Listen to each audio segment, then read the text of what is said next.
நாம என்ன நினைக்கிறோம்னா, நாம எல்லாம் நிறைய அமல்களை மூட்டை மூட்டையாக சேர்த்து வைத்தது மாதிரி நாம சேர்த்து வச்ச அமலே நமக்கு போகும் என்ற எண்ணோட்டத்தோடு இருப்பதை போன்று நமக்கு தெரிகிறது. அல்லாஹ்வுடைய தூதருடைய வரலாறுகளை நீங்கள் எடுத்து பாருங்கள். நபி அவர்களுக்கு ஒரு நன்மை செய்வதற்கான வாய்ப்பு கிடைக்கும் என்று சொன்னால் அந்த வாய்ப்பை நபி அவர்கள் நழுவ விட்டது கிடையாது. எனக்கு அந்த வாய்ப்புல ஒரு பங்கு கொடுங்கன்னு கேட்பாங்களாம். அப்ப நன்மைக்கான ஒரு வாய்ப்பு நம்முடைய வாழ்நாளில் கிடைக்கும் என்று சொன்னால் அந்த வாய்ப்பை நாம் பயன்படுத்திக் கொள்ள வேண்டும். ரமலானுடைய காலங்களில் பல்விதமான அமல்களை நாம் செய்யக்கூடியவர்களாக இருப்போம். அந்த ரமலானுடைய மாதத்தில் எப்படி ஒரு அமலுக்கு ஆர்வப்படுகிறோமோ, எப்படி முயற்சி செய்கிறோமோ, எப்படி போட்டி போடுகிறோமோ, அன்னைக்கு பாருங்க யதார்த்தமா போட்டி போடுவோம். பள்ளியிலே உருண்டு பிறண்டு கிடப்போம். பள்ளியை விட்டு வெளியே போக மாட்டோம். ஆனா ரமலான் முடிஞ்சு போச்சுன்னா பள்ளியே விரிச்சோடி கிடக்கும். ஐவேளை தொழில் வரக்கூடிய ஆட்கள் மாத்திரம் இருப்பாங்க, ஏனைய மக்கள் இருக்க மாட்டார்கள். அப்போ ஒரு அமலை நாம் செய்வதாக இருந்தால் எப்படி செய்யணும்? மார்க்கம் வழிகாட்டுது. எந்த ஒரு அமலை நாம் செய்வதாக இருந்தாலும்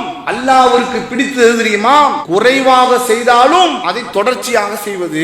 யோசித்து பாருங்கள், நம் வாழ்க்கையில் இவ்வளவு காலம் இஸ்லாத்தில் வாழ்ந்து கொண்டிருக்கிறோம், ஒரு இஸ்லாமியர்களாக இருக்கிறோம், ஒரு முஸ்லிமாக வாழ்ந்து கொண்டிருக்கிறோம், ஒரு ஏகத்துவ கொள்கை ஏற்றுக்கொண்டவர்களாக இருக்கிறோம், இறை நம்பிக்கை கொண்டிருக்கிறோம். எந்த ஒரு அமலை நம் வாழ்க்கையில் தொடர்ச்சியாக செய்கிறோம்? நல்ல அமல்களை செய்ய வேண்டும் என்று சொன்னால் அதற்கு அடிப்படையாக மார்க்கத்தை பற்றியான புரிந்துணர்வு, அதை தேடுதல், ஒரு ஆர்வம் இருக்க வேண்டும். அப்படி இருக்கும் என்று சொன்னால் நாம் இந்த மார்க்கத்தை ஒட்டியே நம்முடைய செயல்பாடுகள் அமையக்கூடியதாக இருக்கும். கண்ணியத்திற்குரிய எல்லாம் வல்ல அல்லாஹுவின் நல்லடியார்களே, அல்லாஹ் ரப்புல் ஆலமீன் இந்த மனித குலத்தில் படைக்கப்பட்டிருக்கிற மனிதர்களாகிய நம்மிடத்தில் இந்த உலகில் எவ்வாறு நாம் வாழ வேண்டும், எது போன்ற ஒரு வாழ்க்கை முறைகளை இந்த உலகிலே நாம் அமைத்து கொண்டால் மறுமையிலே வெற்றி பெற முடியும் என்பதற்கான பல்வேறான அறிவுரைகளும் பலவிதமான போதனைகளையும் இந்த மார்க்கத்திலே நமக்கு வழங்கப்பட்டிருக்கிறது. அதில் நமக்கு திருமறை குர்ஆன் மற்றும் ஹதீஸுகளிலே ஒரு மனிதன் இறை நம்பிக்கை கொண்டு விட்டால் அந்த இறை நம்பிக்கைக்கு அடுத்தபடியாக வெறும் இறை நம்பிக்கையோடு ஒரு மனிதன் தன் வாழ்வு பயணத்தை தொடர்வது மாத்திரமல்லாமல் இறை நம்பிக்கைக்கு பிறகு நல்ல அமல்களை, நல்ல விதமான செயல்பாடுகளை அதிக அளவிலே ஒரு அடியான் தன் வாழ்க்கையில் செயல்படுத்தக்கூடியவனாக இருக்க வேண்டும் என்று இஸ்லாமிய மார்க்கம் நமக்கு வழிகாட்டுகின்றது.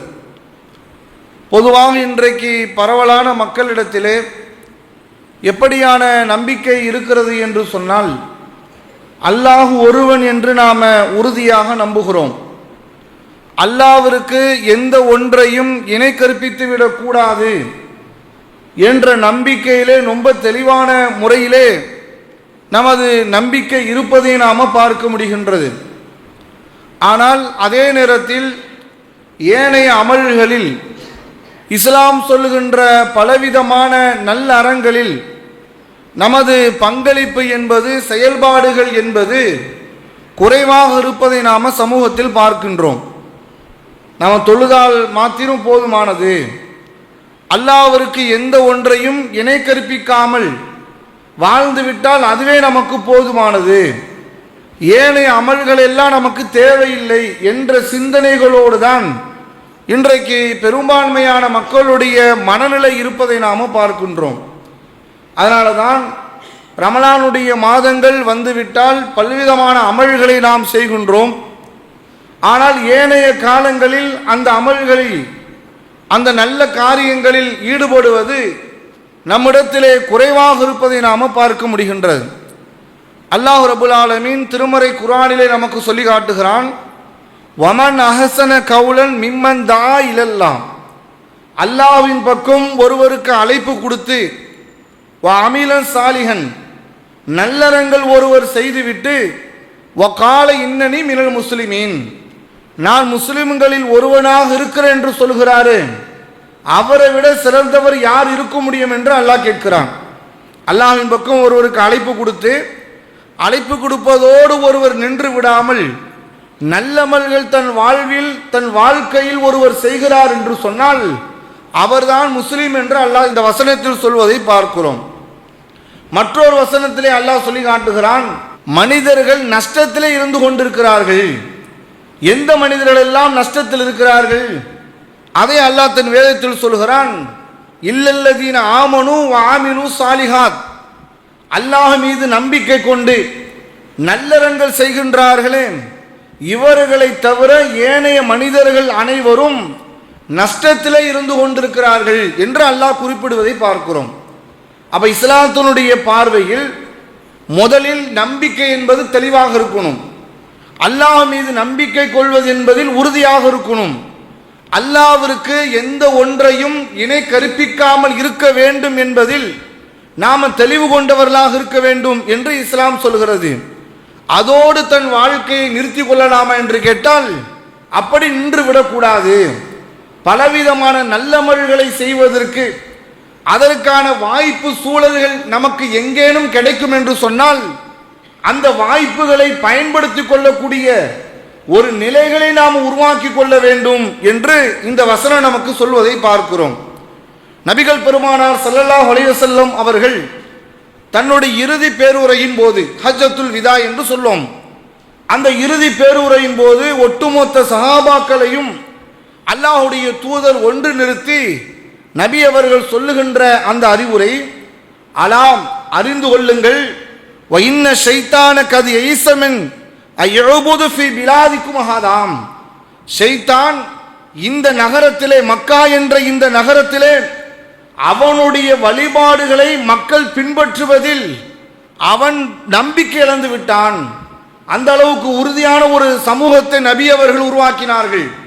அல்லாஹ்வுடைய தூதர் சொல்றாங்க, மக்கா என்ற இந்த நகரத்தில், இந்த புனித பூமியிலே சைத்தானுடைய வழிபாடுகளை பின்பற்றுகின்ற மக்கள் அவன் ஒருவரும் இல்லை என்று சொல்லி அவன் நம்பிக்கை இழந்து விட்டான்.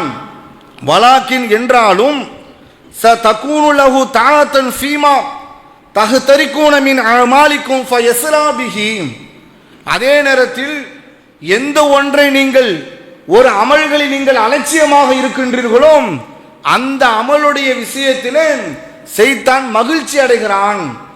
அல்லாஹ்வுடைய தூதர் சொல்லுகின்ற செய்தி, நாம எந்த ஒரு அமல்களில் இதை நாளை பார்த்து கொள்ளலாம், இது அடுத்தது செய்து கொள்ளலாம், இது அடுத்த வாய்ப்பு இருந்தால் நாம் இதில் ஈடுபடலாம் என்று எந்த ஒரு காரியத்தில் நாம் அலட்சியம் காட்டுகிறோமோ, அதை நாம தள்ளி போடுகிறோமோ, அது வேண்டாம் என்று நினைக்கிறோமோ, அந்த காரியத்திலே ஷைத்தான் தனக்கான வேலையாக அதை எடுத்துக்கொள்கிறான் என்று அல்லாஹ்வுடைய தூதர் ஸல்லல்லாஹு அலைஹி வஸல்லம் அவர்கள் சொல்வதை பார்க்கிறோம்.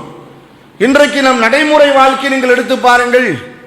ஐவேளை தொழுகைகளிலும் சரிதான், ஏனைய வழிபாட்டு முறைகளிலும் சரிதான், நம்முடைய செயல்பாடு இன்றைக்கு எப்படி இருக்கிறது? இதை நாளை தொழுது கொள்ளலாம், ரமலானுடைய மாதம் வந்தால் தொழுது கொள்ளலாம், ஜும்மாவுடைய நேரம் வந்தால் தொழுகைக்கு முன்னால் செல்லலாம், மற்ற ஏனைய காலங்களில் 5 வேளை தொழுகையை நாம ஏன் தொழுவதில்லை? அதற்கான முயற்சிகள் நாம ஏன் எடுப்பதில்லை? எத்தனை விதமான நல்ல விதமான அமல்கள் இன்றைக்கு நிறைந்து கிடக்கிறது. இந்த நிறைந்து கிடக்கின்ற அமல்களுக்கு நாம் ஏன் ஆர்வம் காட்டுவதில்லை? இதெல்லாம் ஒரு கட்டத்துக்கு பிறகு பார்த்து கொள்ளலாம், பின்னால் இதை செய்து கொள்ளலாம் என்ற ஒரு அலட்சியம் நம்ம இடத்தில் வருகிறது.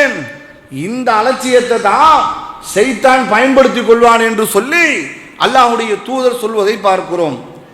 அப்ப இதற்கு என்ன காரணம்? ஒரு அமல்களில் நம்ம இடத்தில் அலட்சியம் ஏற்படுகிறது என்று சொன்னால் அது எதனால் ஏற்படுகிறது?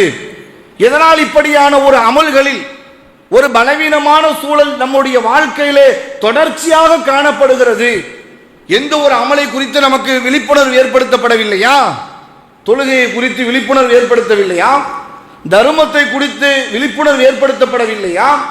நபி வழியில் ஒரு ஜனாசா தொழுகையை நாம் நடத்த வேண்டும் என்று சொல்லி சமூகத்திலே விழிப்புணர்வு ஏற்படுத்தப்படவில்லையா?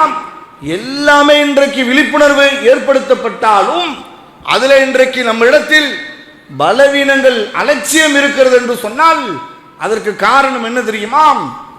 மார்க்கத்தை அறிந்து கொள்வதில் நம்ம இடத்திலே ஒரு குறைபாடு இருக்கிறது. மார்க்கத்தை தெரிந்து கொள்ள வேண்டும் என்ற எண்ணோட்டம் இடத்தில் குறைவாக இருக்கிறது. ஒரு அமலுக்கான நன்மையை குறித்து நாம தெளிவான முறையிலே அறிந்து கொண்டோம் என்று சொன்னால் அந்த அமல்களை செய்தே ஆக வேண்டும் என்ற துடிப்பு யதார்த்தமாகவே நம்முடைய உள்ளத்தில் ஏற்பட்டுவிடும். நீங்கள் பாருங்கள், உம்ராவுக்கு இன்றைக்கு மக்கள் கூட்டம் கூட்டமாக செல்கிறார்கள். ஏன் கூட்டம் கூட்டமாக உம்ராவுக்கு செல்கிறார்கள்? எல்லோரும் ஏன் உம்ரா செல்வதற்கு ஆசைப்படுகிறார்கள்? உம்ரா சென்றால் நம்முடைய பாவங்கள் மன்னிக்கப்படுகிறது, அதனுடைய நன்மையை அறிந்து கொள்கிறோம், அதனுடைய முக்கியத்துவத்தை தெரிந்து கொள்கிறோம், அதனால உம்ரா போகணும்னு ஆசைப்படுறோம்.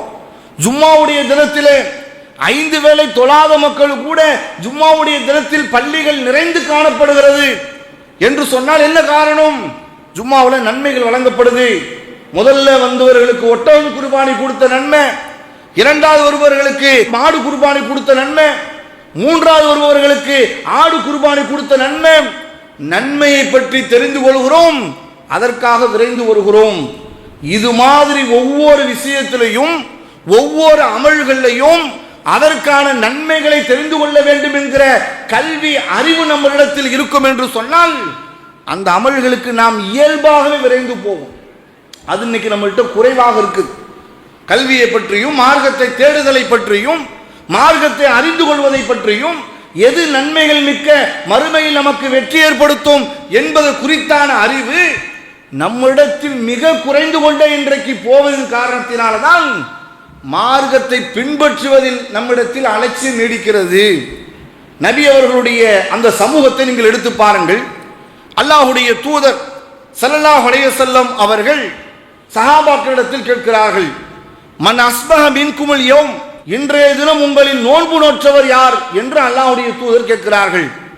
திரும்பி அல்லாஹ்வுடைய தூதர் கேட்கிறாங்க, ஃபமன் தபிய மின்குமுல் யௌமுல் ஜனாசா, இன்றைய தினம் உங்களில் ஜனாசாவை பின்பற்றி பின்தொடர்ந்தவர் யார் என்ற கேள்வி நபி அவர்கள் கேட்கிறார்கள்.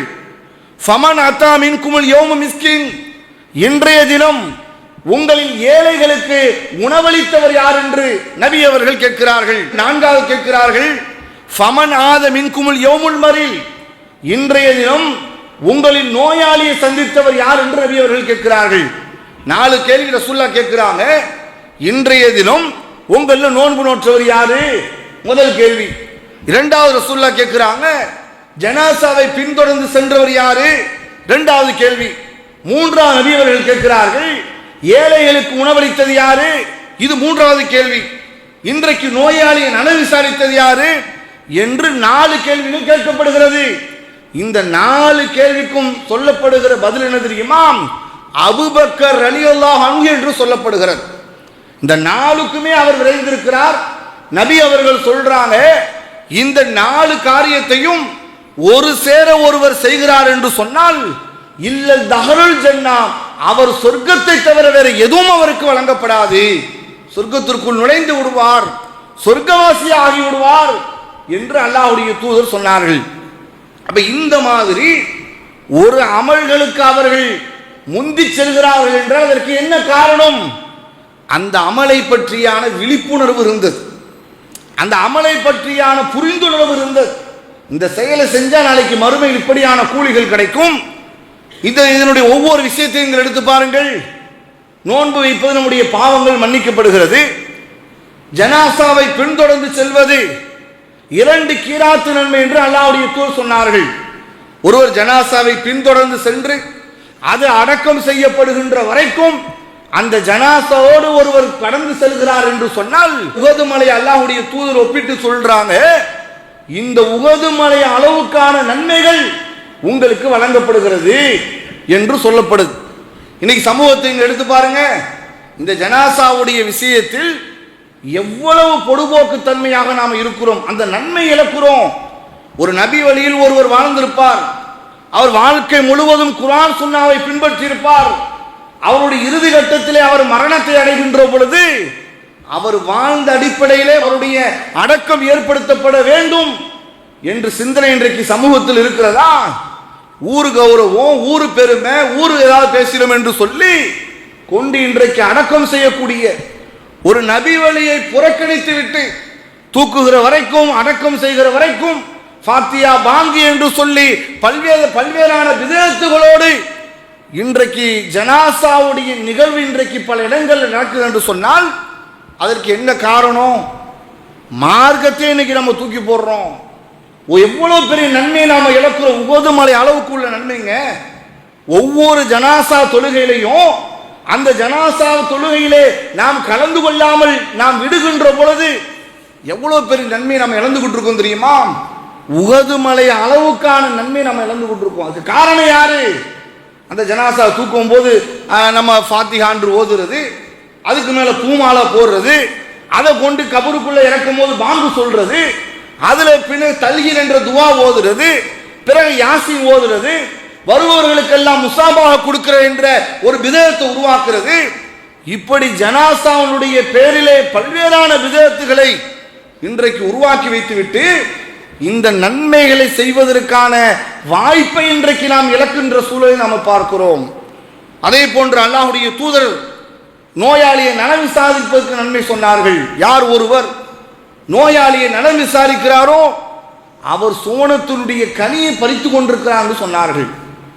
இன்னைக்கு எத்தனை உறவுகள், எவ்வளவு சொந்த பந்தங்கள், எவ்வளவு நெருங்கிய நண்பர்கள் ஏதேனும் ஒரு காரியத்திலே மனக்கசப்பு ஏற்பட்டு விட்டால் அதோடு அந்த உறவுகளை எல்லாம் முறித்து விடுகிறோம், அந்த நட்பு வட்டாரங்களை துண்டித்து விடுகிறோம், அந்த பழக்க வழக்கங்களை எல்லாம் ஒன்று இல்லாமல் ஆக்கி விடுகிறோம்.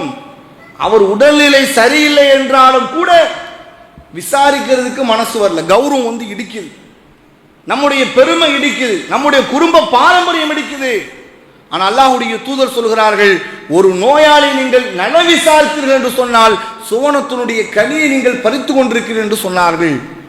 இது போன்று ஒவ்வொரு அமல்களுக்கான நன்மையும் ஒருவர் அறிந்து கொண்டார் என்று சொன்னால் அந்த நன்மையின் பக்கம் அவர் விரையக்கூடியவராக ஆகிவிடுவார். அப்ப இது எப்படி நாம அறிவோம், எப்படி நம்ம தெரிந்து கொள்ள முடியும்? மார்க்கத்தை நோக்கி நம்ம போகணும். மார்க்கம் இதுக்கு என்ன சட்டம் சொல்லுது, தொழுகைனா எப்படி தொழுகணும்னு சொல்லுது, நோன்புனா எப்படி நோன்பு வைக்க வேண்டும் என்று சொல்லுகிறது, திருமணம் என்றால் எப்படி திருமணம் நடத்த வேண்டும் என்று சொல்லுகிறது, ஜனாசா என்றால் ஜனாசா எப்படி நடத்த வேண்டும் என்று சொல்லுகிறது. இப்படி மார்க்கத்தினுடைய அறிவை நோக்கி நாம் பயணித்தால் மாத்திரம்தான் அந்த அமல்களை நம் வாழ்க்கையில செய்ய முடியும். மார்க்கத்தை ஒரு பக்கமோ மன இச்சையின் ஒரு பக்கமோ ஊர் உலகம் என்ன சொல்லுகிறதோ அதை நோக்கி நம்முடைய சிந்தனைகள் இந்த உலகத்தில் செல்லும் என்று சொன்னால் மார்க்கத்தை விட்டு விலகி போயிடும், மார்க்கத்தை விட்டு தூரம் போயிடும். அப்படிதான் நீங்க போய்கிட்டு இருக்கோம். இன்றைக்கு சமூகத்தில் நடைபெறுகின்ற பெரும்பான்மையான காரியங்கள் என்ன? மார்க்கத்தை விட்டு வெளியே தான் நிற்கிறோம். கேட்டால் காலங்காலமாக செய்கிறோம், பாரம்பரியமாக செய்து கொண்டிருக்கிறோம், எங்களுடைய முன்னோர்கள் செய்து கொண்டார்கள், இது ஊரு பாரம்பரியம், எங்க பாரம்பரியத்தை நாங்கள் மாற்ற முடியாது. நபி அவர்களுடைய வழிமுறையை விட ஊரு பாரம்பரியம் பெருசா? அப்படி இன்னைக்கு பார்க்கப்படுவதை பார்க்கிறோம். நபி அவர்களுடைய சுன்னத்தை தூக்கி எறிகிறார்கள். அப்ப இந்த மாதிரியான நடைமுறைக்கு இன்றைக்கு சமூகத்தில் உருவாக்கப்படுவதற்கு காரணம் எது? மார்க்கத்தினுடைய அறிவு இல்லை, மார்க்கம் என்ன சொல்லுது என்கிறதான புரிதல் இல்லை. அந்த புரிதல் நம்மிடத்தில் வரும் என்று சொன்னால் நம்முடைய செயல்பாடு எப்படி இருக்கும் தெரியுமா? வரலாறுகளை நீங்கள் புரட்டி பாருங்கள். அம்ர் பின் ஜமூஹ் என்று சொல்லப்படுகிற ஒரு நபி தோழர், இவர் ஆரம்ப கட்டத்தில் இஸ்லாத்தை ஏற்காதவர். இவருடைய 2 பிள்ளைகளும் ஆரம்பத்தில் இஸ்லாத்தை ஏற்றுக்கொண்டவர்கள். பத்ர் யுத்த களத்திலேயே இஸ்லாத்திற்கு ஆதரவாக போர்க்களத்தில் கலந்து கொண்டவர்கள் இவருடைய பிள்ளை. ஆனால் இவர் இஸ்லாத்தில் அப்பெல்லாம் ஏற்றுக்கல. உஹது போறப்பதான் இஸ்லாத்தை ஏற்றுக்கிறாங்க. இந்த அம்ர் பின் ஜமூஹ் என்று சொல்லப்படுகிற இந்த நபித்தோழர் இணை வைப்பினுடைய உச்சகட்டத்தில் இருக்கிறார். வீட்டிலேயே சிலையை வச்சு வணங்குவாராம். அவ்வளவு ஒரு வழிபாட்டிலே இணை வைப்பில் ஒரு மூலிகை ஒருவர். இவருக்கு இஸ்லாம் சம்பந்தமான விழிப்புணர்வு ஏற்படுத்தப்பட்டு விளக்கம் கொடுக்கப்பட்டு பின்னால் இவர் இஸ்லாத்தை ஏற்றுக்கொள்கிறார். இஸ்லாத்தை ஏற்றுக்கொண்டதற்கு பிறகு நடந்த நிகழ்வு என்ன தெரியுமா? உஹது போர்ல இவர் கலந்து கொள்ள வேண்டும் என்று ஆசைப்படுகிறார். உஹது யுத்தத்தில் இவர் கலந்து கொள்ள வேண்டும் என்று ஆசைப்படுகிறார். இவருடைய பிள்ளையும் அவருடைய தோழர்களும் சொல்கிறார்கள், அம்ர் பின் ஜமூஹ் அவர்களே, நீங்களே ஒரு கால் ஊனம் கொண்டவராக இருக்கிறீங்க, நீங்க இந்த போர்ல கலந்து கொள்ள வேண்டாம் என்று அவரிடத்தில் சொல்லப்படுது. ஆனா அவர் அந்த போர்ல கலந்துக்கணும், அந்த போர்ல கலந்து கொண்டு மரணத்தை அடைய வேண்டும் என்று அவர் ஆசைப்படுகிறார். அவர் காபாவை நோக்கி துவா செய்துவிட்டு அந்த உஹது யுத்தத்திலே கலந்து கொள்கிறார். உஹது போரில் அவர் மரணத்தை அடைந்து விடுகிறார். அல்லாஹ்வுடைய தூதர் சொல்கிறார்கள், இந்த அம்ரு பின் ஜமூஹ் என்று சொல்லப்படுகிற இந்த நபி தோழர் இந்த கால் ஊனமற்றவராக இருந்தாரோ அது சரி செய்யப்பட்டு சுவனத்தில் செல்கிறார், அதை நான் பார்க்கிறேன் என்று அல்லாஹ்வுடைய தூதர் சொன்னார்கள். ஒரு இணை வைப்பில் இருந்தவரும் கூட இஸ்லாத்திற்காக தியாகம் பண்ண வேண்டும் என்ற உணர்வு உள்ளத்தில் பதிக்கப்பட்டது என்றால் என்ன காரணம்? இஸ்லாத்தை தெரிந்து கொண்டால் நம்முடைய உள்ளம் அதன் மீது ஈர்ப்பை ஏற்படுத்தும். இஸ்லாத்துக்காண்டி எல்லாத்தையும் தூக்கி போடுவோம். இஸ்லாத்திற்காக எதையும், கௌரவத்தையும், நம்முடைய பொருளாதாரங்களையும், நம் வாழ்வில் செயல்படுகின்ற தியாகங்களையும், இஸ்லாத்திற்காண்டி அல்லாஹ்வுக்காக வேண்டி எதையும் எனக்கு தயார் என்ற உள்ளம் நம்முடையத்தில் ஏற்படும். ஆனால் இன்னைக்கு அப்படி வருதா? அப்படியான சிந்தனைகள் நம்மிடத்தில் இருக்கிறதா என்று கேட்டால் நாம் என்ன நினைக்கிறோம்னா, நாம் எல்லாம் நிறைய அமல்களை மூட்டை மூட்டையாக சேர்த்து வைத்தது மாதிரி நாம சேர்த்து வச்ச அமலே நமக்கு போகும் என்ற எண்ணோட்டத்தோடு இருப்பதை போன்று நமக்கு தெரிகிறது. அல்லாஹ்வுடைய தூதருடைய வரலாறுகளை நீங்கள் எடுத்து பாருங்கள்.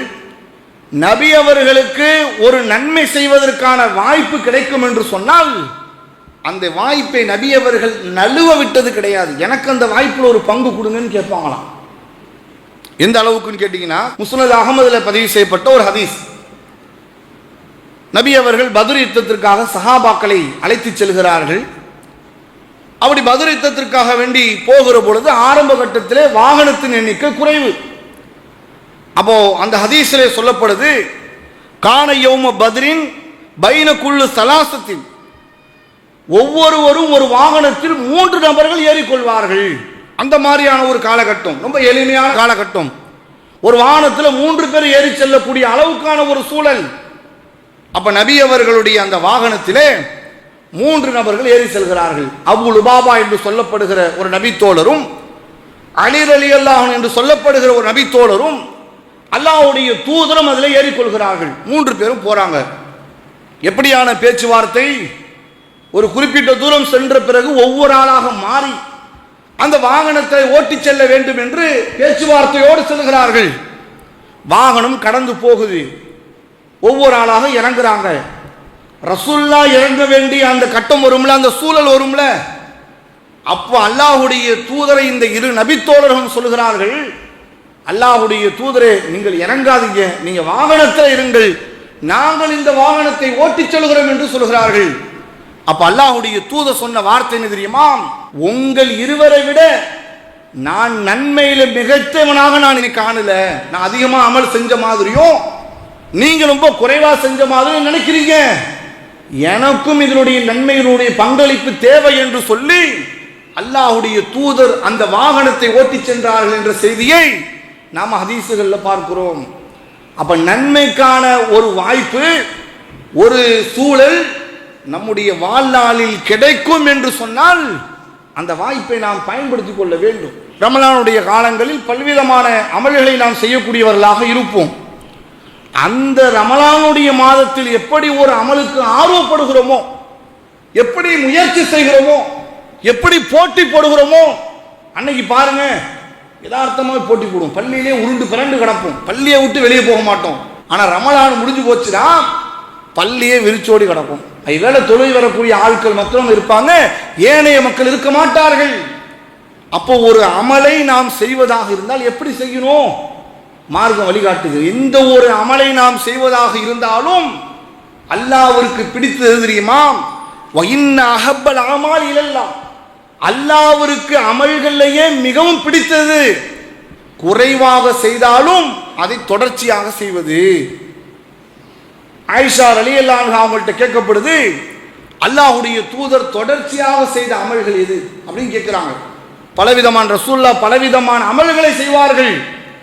அதுல ஒன்றை ஆயிஷா ரலியல்லாஹு அன்ஹா சொல்றாங்க, நபி அவர்கள் தன் வாழ்வில் மரணிக்கின்ற வரைக்கும் ஃபஜருடைய முன் சுன்னத்தை நபி அவர்கள் விட்டதே கிடையாது. இப்படி நீங்கள் யோசித்து பாருங்கள். நம் வாழ்க்கையில் இவ்வளவு காலம் இஸ்லாத்தில் வாழ்ந்து கொண்டிருக்கிறோம், ஒரு இஸ்லாமியர்களாக இருக்கிறோம், ஒரு முஸ்லீமாக வாழ்ந்து கொண்டிருக்கிறோம், ஒரு ஏகத்துவத்து கொள்கை ஏற்றுக்கொண்டவர்களாக இருக்கிறோம், இறை நம்பிக்கை கொண்டிருக்கிறோம். எந்த ஒரு அமலை நம் வாழ்க்கையில் தொடர்ச்சியாக செய்கிறோம்? எந்த ஒரு அமல் நம் வாழ்க்கையில தொடர்ச்சியாக செய்யப்படுது, திடீர்னு ஒரு பவர் ஏறிச்சுன்னா அன்னைக்கு சூப்பர் பவரா மாறிடும். பட்ட எல்லா வேலைகளும் செய்வோம். சார்ஜ் குறைஞ்சு போச்சுன்னா நம்மளும் சார்ஜ் குறைஞ்சு போவோம். எந்த அமல்களின் பக்கம் ஆர்வம் காட்ட மாட்டோம். அப்போ இதற்கு அடிப்படையான காரணம் என்னவென்றால், எந்த ஒரு அமல்களை தொடர்ச்சியாக செய்கிறோமோ அது அல்லாஹ்வுக்கு பிடித்தது. அல்லாஹ் வானவர்கள்ட்ட சொல்லுவானா, இந்த அடியானை நான் நேசிக்கிறேன், எனவே இவர்களை நீங்கள் நேசிங்கள் என்று ஜிப்ரீல் அலைஹிஸ்ஸலாம் இடத்தில் சொல்லப்படுமா. ஜிப்ரீல் அலைஹிஸ்ஸலாம் அவர்கள் ஏனைய வானவர்களை அழைத்து சொல்வார்களாம், அல்லாஹ் இந்த அடியானை நேசிக்கிறான், நானும் இவர்களை நேசிக்கிறேன், இவர்களை நீங்களும் நேசிங்கள் என்று சொல்வார்களாம். அப்படியான நல்ல அமல்களை செய்ய வேண்டும் என்று சொன்னால் அதற்கு அடிப்படையாக மார்க்கத்தை பற்றியான புரிந்துணர்வு, அதை தேடுதல், அதை குறித்தான நமக்கிடத்து ஒரு ஆர்வம் இருக்க வேண்டும். அப்படி இருக்கும் என்று சொன்னால் நாம் இந்த மார்க்கத்தை ஒட்டியே நம்முடைய செயல்பாடுகள் அமையக்கூடியதாக இருக்கும். இப்படித்தான் நபி தோழர்கள் ஒவ்வொரு செய்தியும் அல்லாஹ்வுடைய தூதரிடத்தில் பல நாட்கள் அமர்ந்திருந்து மார்க்கத்தை கற்றிருக்கிறாங்க, பல செய்திகளை தெரிந்து கொண்டிருக்கிறார்கள். இப்போ இதுபோன்று நாமும் நம்முடைய வாழ்க்கையில் இஸ்லாத்தில் சொல்லப்படுகிற அமல்களை, நல்ல அமல்களை செய்து நாளை மறுமையில் அல்லாஹ்வால் தயாரிக்கப்பட்டிருக்கிற அந்த ஜன்னத்துல் ஃபிர்தௌஸ் என்ற அந்த உயர்ந்த சூனத்திற்குள்ளே நாம் நுழைய வேண்டும். அப்படியான ஒரு பாக்கியத்தை வல்ல ரஹ்மான் நாம் அனைவருக்கும் ஏற்படுத்தி தருவானாக என்று பிரார்த்தனை செய்தவனாக நிறைவு செய்து கொள்கின்றேன். அல்லாஹு அக்பர், அல்லாஹு அக்பர்.